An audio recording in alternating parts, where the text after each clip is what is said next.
Beyond the Wall of Sleep by H.P. Lovecraft. I have often wondered if the majority of mankind ever pause to reflect upon the occasionally titanic significance of dreams, and of the obscure world to which they belong.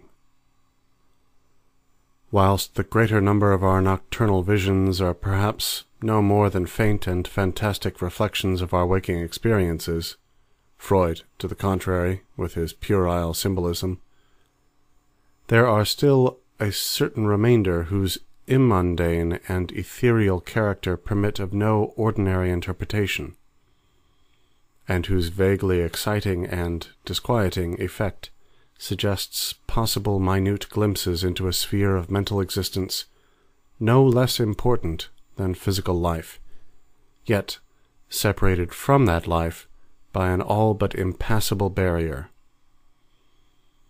From my experience I cannot doubt but that man, when lost to terrestrial consciousness, is indeed sojourning in another and uncorporeal life, of far different nature from the life we know, and of which only the slightest and most indistinct memories linger after waking.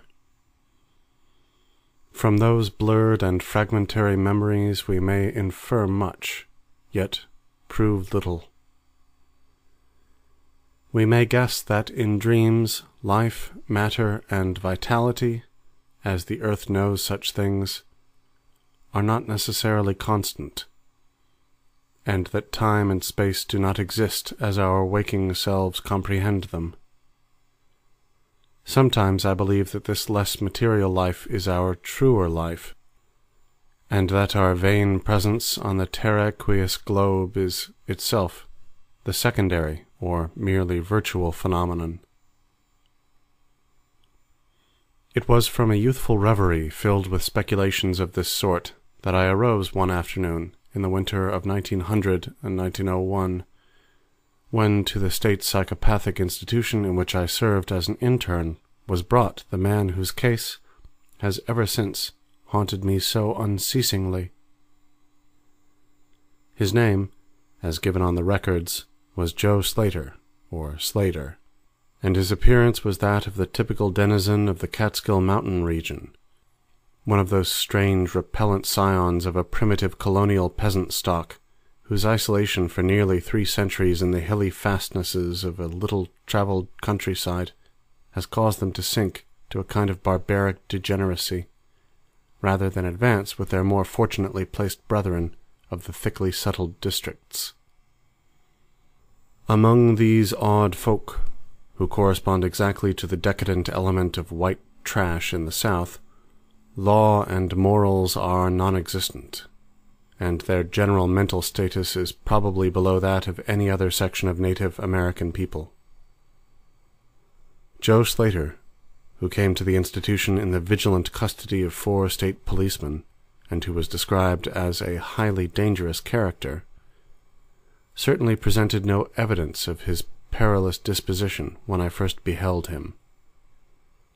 Though well above the middle stature, and of somewhat brawny frame, he was given an absurd appearance of harmless stupidity by the pale, sleepy blueness of his small watery eyes, the scantness of his neglected and never-shaven growth of yellow beard, and the listless drooping of his heavy nether lip.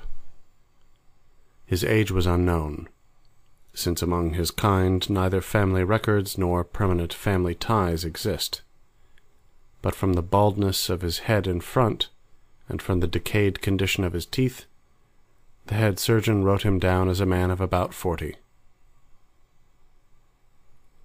From the medical and court documents we learned all that could be gathered of his case. This man, a vagabond, hunter, and trapper, had always been strange in the eyes of his primitive associates. He had habitually slept at night beyond the ordinary time, and upon waking would often talk of unknown things in a manner so bizarre as to inspire fear even in the hearts of an unimaginative populace.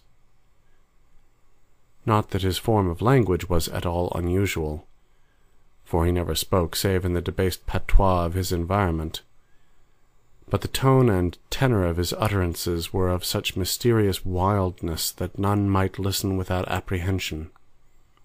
He himself was generally as terrified and baffled as his auditors, and within an hour after awakening would forget all that he had said, or at least all that had caused him to say what he did, relapsing into a bovine, half-amiable normality like that of the other hill-dwellers. As Slater grew older, it appeared, his matutinal aberrations had gradually increased in frequency and violence, till about a month before his arrival at the institution had occurred the shocking tragedy which caused his arrest by the authorities. One day, near noon, after a profound sleep begun in a whiskey debauch at about 5 of the previous afternoon, the man had roused himself most suddenly, with ululations so horrible and unearthly that they brought several neighbors to his cabin, a filthy sty where he dwelt with a family as indescribable as himself. Rushing out into the snow, he had flung his arms aloft and commenced a series of leaps directly upward in the air, the while shouting his determination to reach some, quote, big cabin with brightness in the roof and walls and floor, and the loud, queer music far away, unquote. As 2 men of moderate size sought to restrain him, he had struggled with maniacal force and fury, screaming of his desire and need to find and kill a certain, quote, thing that shines and shakes and laughs, unquote. At length, after temporarily felling one of his detainers with a sudden blow, he had flung himself upon the other in a demoniac ecstasy of bloodthirstiness, shrieking fiendishly that he would, quote, jump high in the air and burn his way through anything that stopped him, unquote.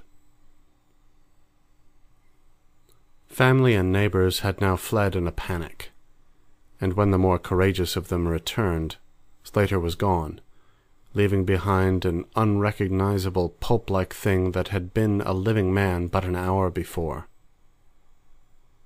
None of the mountaineers had dared to pursue him, and it is likely that they would have welcomed his death from the cold. But when several mornings later they heard his screams from a distant ravine, they realized that he had somehow managed to survive, and that his removal in one way or another would be necessary. Then had followed an armed searching party, whose purpose, whatever it may have been originally, became that of a sheriff's posse, after one of the seldom popular state troopers had by accident observed, then questioned, and finally joined the seekers. On the 3rd day, Slater was found unconscious in the hollow of a tree, and taken to the nearest jail, where alienists from Albany examined him as soon as his senses returned. To them he told a simple story. He had, he said, gone to sleep one afternoon about sundown after drinking much liquor. He had awakened to find himself standing bloody-handed in the snow before his cabin, the mangled corpse of his neighbor, Peter Slater, at his feet. Horrified, he had taken to the woods in a vague effort to escape from the scene of what must have been his crime. Beyond these things he seemed to know nothing, nor could the expert questioning of his interrogators bring out a single additional fact. That night, Slater slept quietly, and the next morning he awakened with no singular feature save a certain alteration of expression. Dr. Barnard, who had been watching the patient, thought he noticed in the pale blue eyes a certain gleam of peculiar quality, and in the flaccid lips an all but imperceptible tightening, as if of intelligent determination. But when questioned, Slater relapsed into the habitual vacancy of the mountaineer, and only reiterated what he had said on the preceding day. On the 3rd morning occurred the first of the man's mental attacks. After some show of uneasiness in sleep, he burst forth into a frenzy so powerful